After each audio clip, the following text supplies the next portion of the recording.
President Sonia Gandhi was questioned for nearly 3 hours by the Enforcement Directorate in connection with the National Herald case. Congress leaders staged massive nationwide protests against the ED summons, accusing the BJP of vendetta politics. Party workers stopped trains in Delhi and burnt cars in Bengaluru. Several senior Congress leaders were also detained by the police and later released. Sonia Gandhi is likely to be summoned on Monday for a second round of questioning. Joining me now is Congress leader Sachin Pilot, who was part of this agitation. Mr. Pilot, really appreciate your time. You say that Modi government's aim is character assassination to trample opposition's voice. But why do you feel that probing any charge is political vendetta when the fact is that Sonia Gandhi and Rahul Gandhi did not get any relief from the courts? Okay, there are two things here. One, this country is actually facing many crises. One is high food inflation, highest unemployment. We have an economy that's in tantrums right now. We have the dollar historic lows, highest to the rupee. And at the same time, you have a government that is wishing to distract the attention of the media and, of course, of the public. Now, this is what we should be talking about. But what's happening in the last few years is that the agencies of government of India have a singular focus and attention, that is to somehow muzzle the voice of anybody who asks these tough questions. If you have agencies of government like ED, CBI, etc., the only job will be to target people, to harass them, to demoralize the opposition, to make sure that no one is strong enough to ask the right questions in parliament or outside parliament. So our opposition primarily is not just because one person or one party or of any individual. It's about how the government has become insensitive to the fact that in a democracy, an opposition space is required. What's happening now is that curtailing that space. We were sitting outside a party office in New Delhi, and we were rounded up, members of parliament, all of us, and taken to a police station for 6-7 hours. Point is that if you don't allow petitions, dharna, sit-in, protest, non-violent ways of protesting, and we are within our rights to protest. Mrs. Gandhi has subjected herself to questioning. Rahul Gandhi has done it 5 times. So no one is running away from that. But the principle behind our agitation or satyagraha is that government of India has decided that if you oppose the BJP ideology, you will be targeted. That's not the way a healthy republic functions. And that's something that people of India need to know. And that's what we did. Mr. Pilot, you talked about certain issues that impacts the Aam Aadmi, the rising inflation being one of those. The last time around when Rahul Gandhi was summoned and questioned by the ED, at that time opposition parties were protesting against the Agnipath scheme, but Congress party was protesting against these summons.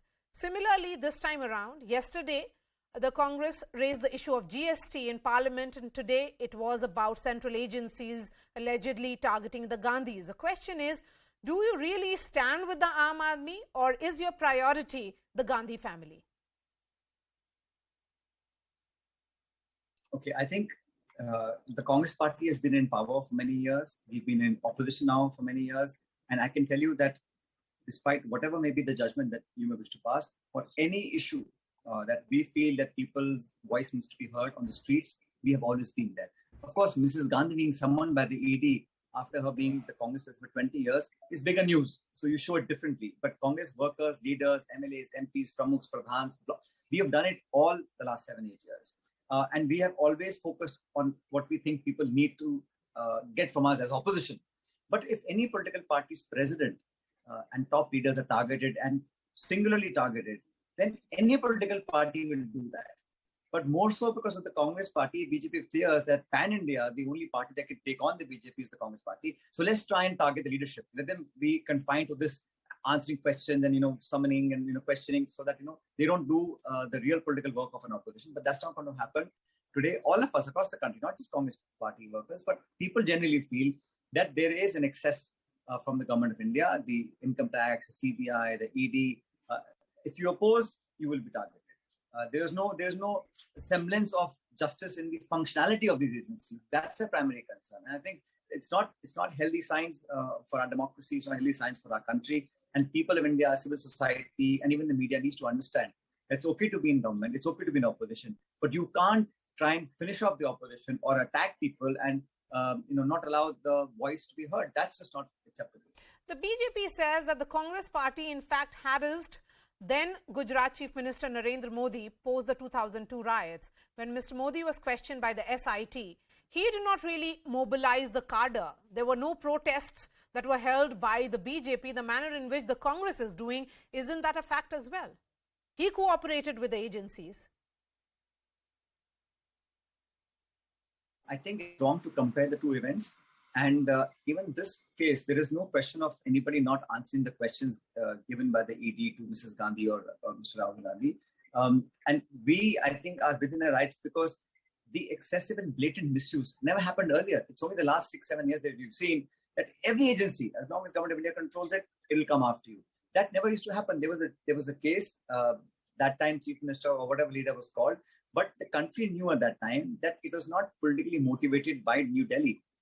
That was unfortunate what happened in Gujarat, and then there was questions and inquiries and court cases. But this is it's not the first time. It's happening consecutively, sustained, and it's too consistent to be an accident that all these agencies are targeting every single opposition leader. If you comply with the Delhi's diktats, then you're okay. If you align with the ideology, you're okay. But if you oppose, you will be taken to task. That sort of mindset never operated earlier. So this is totally different what's happening now from Delhi. Last question to you. The Congress party says this is some kind of satyagraha. The BJP says that this is duragra against the country, the law and its agencies. What is your counter to this? I think the BJP can't be the judge and jury. The BJP leadership has to say something. They never talk about bringing the prices down. They never talk about creating jobs. They don't talk about the Chinese incursion into India. They don't talk about how the farmers are in distress. There's the agrarian crisis. They don't talk about all those things. They talk about religion, caste, divisions. The kind of violence we've witnessed in India has never happened before. And instead of giving a soothing message, a peace message of calm and unanimity and all living, working together, there is a silent approval of what kind of activities we've seen. So the BJP really is looking at political gains in every move that it makes.